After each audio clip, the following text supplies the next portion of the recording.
Hello, you wonderful people, and welcome to another episode of Crime Centric. This being a show where I talk about TV shows that are crime dramas. For today's episode, I'm going to talk about the season finale of Warrior. Great season finale. A lot of really interesting things went down in this episode, so let's break it down. So we're immediately picking up, finding out what's happened to Assam post everything. He ended up leaving Atoy's place, and so it's been basically a week since he lost the fight and everything, because they talked about leaving in the hospital for a week. So now Assam's working regular job, lower paying jobs, because he kind of has nowhere else to go. I think it's also his way to kind of punish himself, because it's like, right, your reason for coming here is kind of, you can't go to Myling because it's like, right, she wants nothing to do with you. She also kind of go to head with like them being like, hey, kill him, like she gave Leong the go ahead, so you have no connection there. It's like he's lost. It's, that hero's journey of like the low point. This is his low point. He got beaten down. The question is, when you get beat down, what do you do? Do you stay down or you get back up?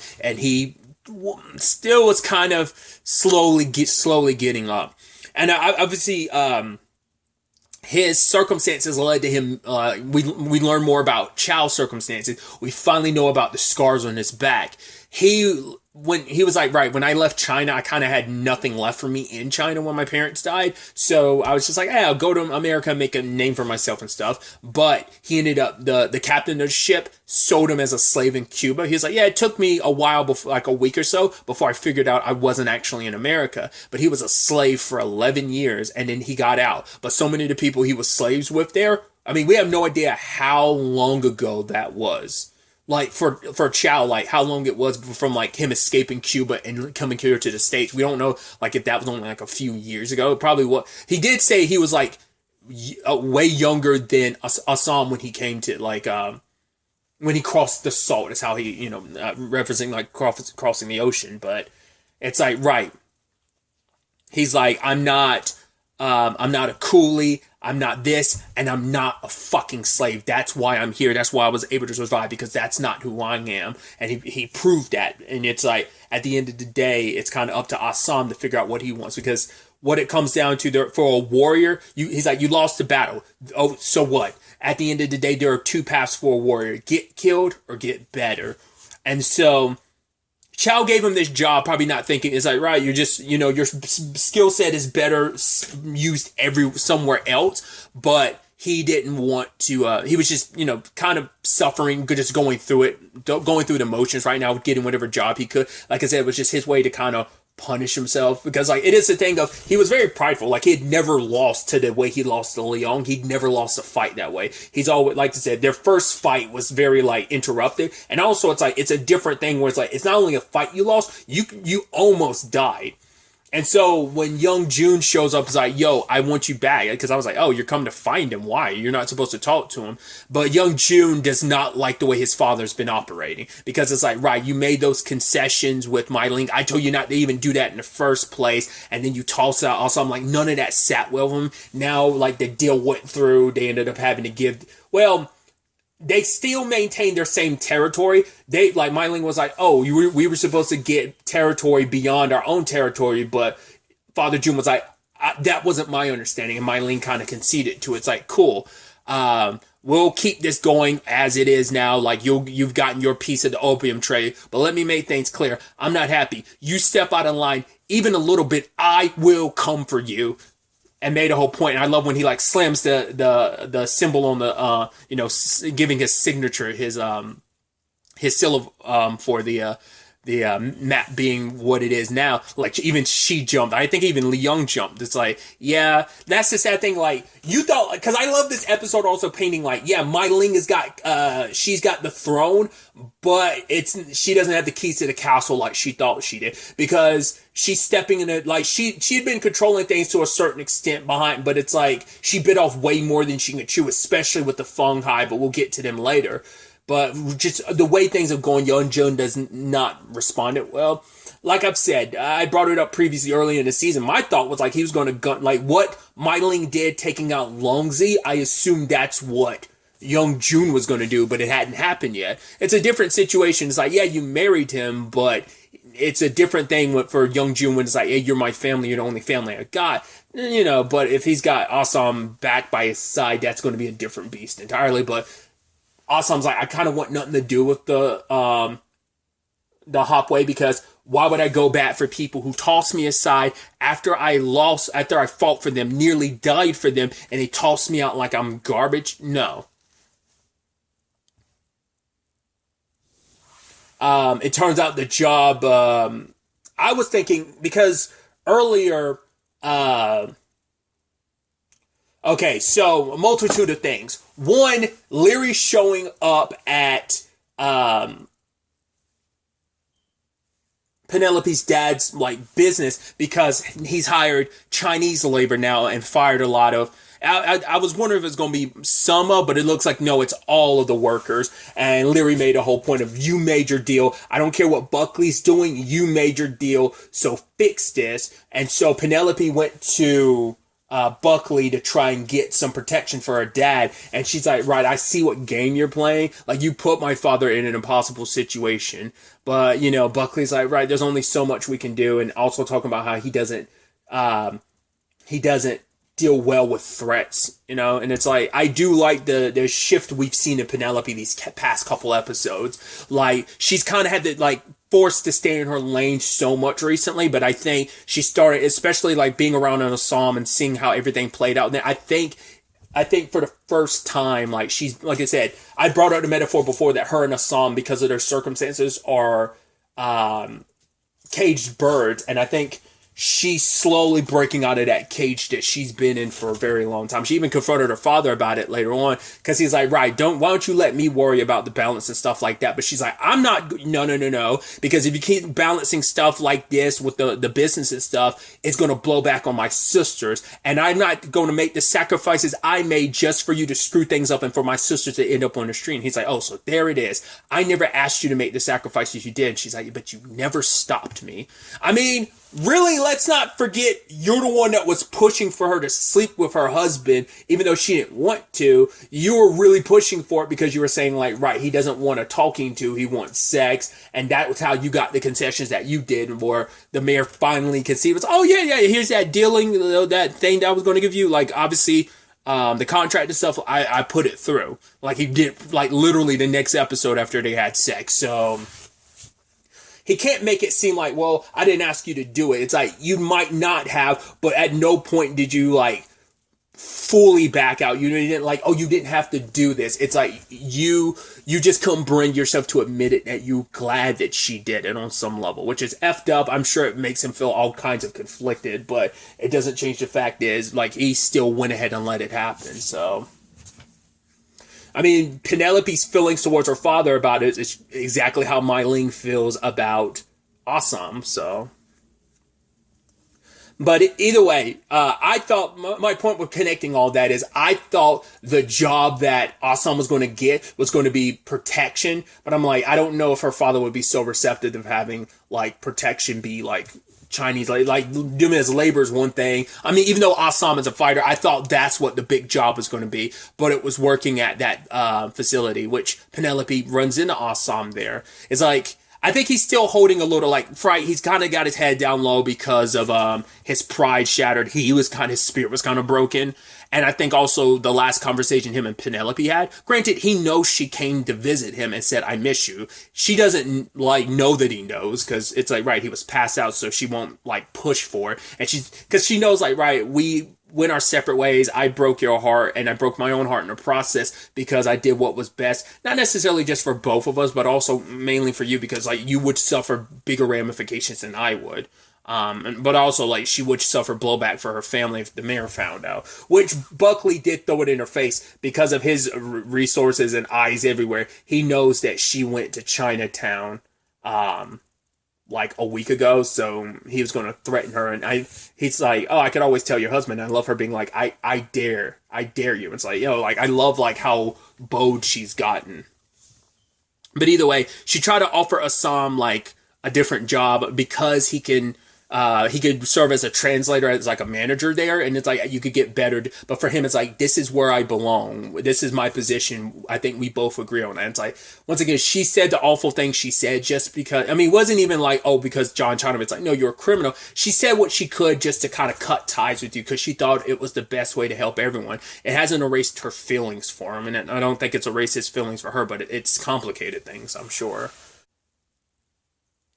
Speaking of Buckley, we did have a confrontation between him and Larry, which I love that Buckley is like, oh, like, we're both on the same boat here. We're just going about it different ways. You're thinking like busting people's faces and threatening them with knives is going to be enough to do anything. And it's like, yeah, but it also depends on whose belly the knife is at. And so I think for him, it's like, right, we want the same thing, but you're handling things on such a small level. Me, I'm playing the long game. I see the big picture, and what I'm going to do in the end is going to benefit us in the long run. Because I don't like the Chinese labor of it all, too, but that's why he's pushing that. He's also inciting fighting. He wants the infighting to continue in Chinatown. He'd even told Mai Ling, like, right, your position in things now is like, right, you've got the throne, but the fact is your position now has made it so that you are, God, what was it? I kind of lost my train of thought there. That you've kind of brought peace to Chinatown. It's like, you're not going soft, but she's like, no, I got some plans of my own. So where that goes with the Thong Kai, we'll get to that in a bit, but she made that whole, he was like, right, you think you're hot shit, you're not. Go 6 blocks in any direction outside of Chinatown, you won't mean anything. But she's like, yeah, but 6 blocks or whatever. She's like, a lot can happen in those 6 blocks. I think he might have said 6 miles, but maybe he meant 6, maybe he did say 6 blocks. I think he said 6 miles, but either way, she's like, a lot could happen. Be safe on your way home. And I was like, that sounded like a subtle threat. And now it's like, you have Mai Ling willing to threaten you. You got Penelope threatening you. You got Leary threatening you. It's like, you could tell Buckley doesn't like being threatened. But then, like, after his confrontation with Leary, he threw up. I was like, is that because, like, he made you so nervous and you actually legitimately were scared of him? Or is it just supposed to be like, oh, because you got food poisoning? Like, I wonder, did Mai Ling and them, like, tamper with your food or something? Did they, like, get to you and, like, what was that about? Like, because we never got to answer that. We just saw him, like, throw up. And so I don't know if it's just, he got poisoned, it has to be like, not unless the ironic thing would be like, oh, he got sick, like, not like he's got contracted some kind of illness or something, but it's most likely like he's probably, it feels like that was poison. I don't think he did that out of fear for Mr. Leary, but I don't know, maybe. But that's the last time we see Buckley in the episode, so who knows what happens beyond that for him. But going back to the awesome of it all, because while awesome is working, Leary and his boys go to the Penelope's father's place, and they start breaking the hands of the Chinese workers there. And Penelope's dad has a heart attack, stressed out from the whole thing, and straight up dies. And Assam steps in and starts whooping some serious ass. It's like, right, I'm back in condition and I've got all the reason to fight. Especially because this happened, I skipped over it, but his buddy Poe that he was working with, like he got to know while he was working, died. Because Poe got hurt while they were working, and for him it's like, he was only supposed to be here a year to get money for his family back in China, but it's like, that was 8 years ago. He can't make enough money to pay for his way back home, and it's like, I failed them. But for Assam, trying to make him feel better, because it's like, right, I failed my family before I even left China. Everything you've done has been for their sake. Assam went to get him some fresh bread and some medicine with the money he had made from the job, but he'd already died. And Assam like took his body out because he was like, I'm gonna die in this fucking country with like the dead souls of like 1,000 Chinese, and I'll never be able to move on because I won't be buried in the motherland of China, And I don't know what all we saw was Assam like take his body. We have no idea where he took it. I don't know if he asked Chow for a favor to kind of bury him somewhere, or maybe it's just in general Assam wanted to give him a proper burial. I don't know where he could have buried him and how they handled that, but it's like, I guess he wanted to be the one to personally handle his burial.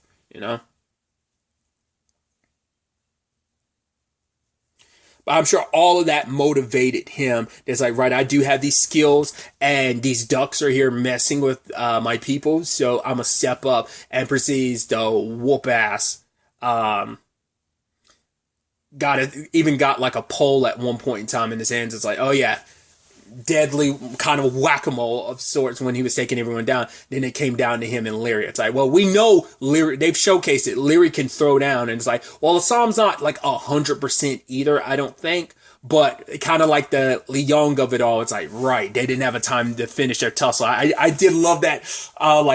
Leary had his leg, and then like Assam tried to punch him and he blocks with his head. I was like, hell yeah. And then like he does the flip to escape. But I love that he's like, oh, I'm gonna track you down. You haven't seen the last of me. And then I love Assam. I was like, please tell him, like, let him know you can speak English. And he's like, I hope so. And you see that look on his face, almost like he doesn't have time to really process it. So I mean, because obviously, like, him and Leary have had the indirect thing of, like, right, when he was arrested, because obviously he's going to blame Assam for what happened with the guys in Chinatown. One was, like, Davis, and the other guy, it's like, well, to be fair, he had nothing to do with that. And also, the fact is the way he's fighting kind of showcases, like, if he's going to fight someone, he's going to do it hand-to-hand. Your guys weren't beat up. They were sliced and diced. But for him, it doesn't matter because you were the one that was on trial for it. Well, not really. It was more so about the whole Penelope situation, more so rather than the those two guys, because they couldn't bring up any charges really against him for that, so that never really officially went to court. But Leary remembers Assam for that, so it's like, right, now their paths are directly connected. So, I mean, once again, they've always been indirectly connected, even outside of that, because the connection between them is Mai Ling, because her connection to Buckley and what Buckley's doing has an effect on Chinatown, and Leary and all the other Irishmen. Which we did get to see an interesting side of Leary.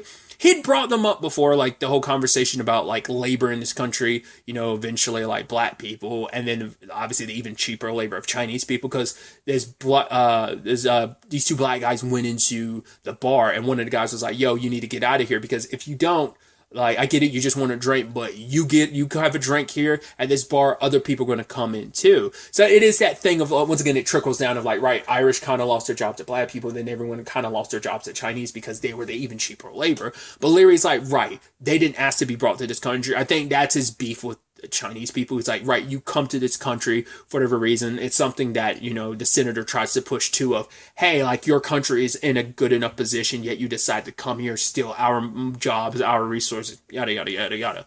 So that's where Leary's like gripe comes in, but he also made it kind of clear, like, he kind of has beef with black people too, but he also recognizes, like, right, the difference is you didn't ask to come to this country, you were brought here in chains, so you've done enough to kind of pay off, like, you know, one drink or whatever. But he's like, right, don't thank me, drink your drink and get the hell out of here. It's like, you're stupid for coming into an Irish bar in the first place. You're lucky it's me, but next time I won't be so nice. So it's like, right, you got your drink and get the hell out afterwards. You know, sit down and enjoy your drink, but afterwards get the hell out. So that's an interesting element to it. We also have the Lee situation of all. Bill tells his wife he doesn't know who it is, but he found the tile on top of Lee, and it's like, no, I know who it is. He knows it's the phone guy, and they went after Lee because of him. And so when he goes to confront I was also like, what are you going to do? Because I wasn't expecting the head honcho of the fungi to be so significant, because he's always been so in the background, like ever since Mai Ling had her meeting with him, like, what was that, episode 5 or 6? They had their meeting. So, like, I was like, ever since then, I was like, oh, we haven't really seen any of them, anything really of him specifically until last episode. Because even the attack against Father June wasn't him, obviously, so.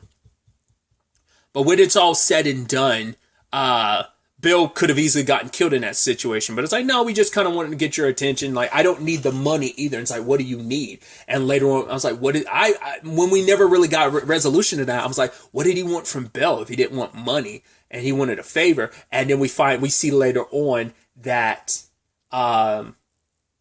he's the loan collector. He's the debt collector. I was like, oh my God, the irony is that, well, they needed a new Damon, because you kill Damon and eventually you end up getting his job, because it's like, right, they still need someone who can go outside of Chinatown to collect debts for them. So it's like, right, that's your new position now. So it's like, that's the only thing that keeps you from getting killed, and also keeps them it keeps him away from Lee, and it also keeps him away from your family. I mean, because Lee is essentially family now for him, because it's like, hey, you got beat up because of me. And then there's also the situation of, I got to be here for him because literally he has no other family, no one else here to claim him. Because, I mean, anyone that knows about him being here, well, it's tied to his past and he's trying to run away from that. But also, I need to be here in case he does pass. I need to, be here on any possibility. Luckily, he wakes up, but Bill doesn't tell him the truth about the situation he's in with the fungi. So both him and My Ling are in a very precarious situation because My Ling found once again, I figured My Ling would have issues with it because of what the fungi did, making a point with Lee. It brought down so much more police force on Chinatown, and everyone was getting. At first, I was like, I was thinking like, oh, is Bill set? Because I thought the fungi were trying to screw over the Longzi, because the first people we saw the police like chastising, beating up, and arresting were Longzi. So I was like, oh, was that what he got Bill to do? Lie and say it was the Longzi and put pressure on them? Is that what the fungi are doing? But it seems like not everyone's catching it because of it. Some Hopway got arrested along with some fungi. So it's like, right, because of the fungi going kind of like their own way, My Ling doesn't appreciate that. So it's like, right, we're going to end our negotiations here because the fungi leader is like, yo, I think you got it twisted. I don't actually work with you. This is kind of like a beneficial relationship, but I don't actually work for you. Because I made it sound in the last episode too, like, oh, you're kind of under her. But it's like, no, it's an agreement we had, and it can be broken at any moment in time, and we can renegotiate at any point in time. It's like, I only worked with you because it got rid of the previous leader out of the way, made it easier, So to get the rest of everyone to kind of fall in line, and probably made it more so like, probably, because anyone that was there that saw what he did is loyal to him. And so anyone else, probably outside of that, is probably considered like the Longzi had something to do with the previous fungi leader's death. So maybe that's kind of why, but yeah, the fungi like severely, because at first you're like, oh, is Li Yong going to go up against this dude? But it doesn't even come down to that because the fungi bring the Longzi to their. That's why I'm like, it's so interesting. She overplayed her hand. To be fair, Li Yong told her not to get involved with him, even suggesting maybe we cut a relationship with them. And if they did sooner, it probably wouldn't have been easy because that guy is who he is. And it's like, right, we're going to renegotiate this partnership. So now My Ling and the Longzi are kind of in their pocket. So, because now it's like, now that the Longzi are in the opium game, the fungi want a slice of that pie too. And kind of forcing My Ling's hand. It's like, yeah, you wanted the leadership, and now this is going to complicate things with the Hopway too, because if the fungi screw up and kind of step out of line, it's going to fall back on the Longzi, and I'm sure the fungi are going to let them take the fall. I'm sure this guy's probably going to position himself in a situation where he can have them go at each other, and hopefully the Longzi gets destroyed and he can step in and kind of fully like incorporate the territory and the opium side of things. Especially that complicates things considering like where things stand between her and Buckley. Like I said, if she hadn't poisoned Buckley, if that wasn't like him, if that was something else unrelated, I don't know. So there's all of that. Then you have, well, we don't spend much time with it, but we do have Penelope back at her father's office. So I guess everything's kind of fallen on her to kind of run the business. So that's not going to be an easy thing because, once again, you're a woman in a man's world type of situation. And, that is a sad reality in this of like, she's got to inherit everything that he's done. And she's got the business smart for it, but she's also in a position where he was connected to so many people that's going to complicate things. I don't know if this puts her in a position where she can kind of cut ties with the Marinot. She probably has to still stay in that position. We'll see where things kind of go for her.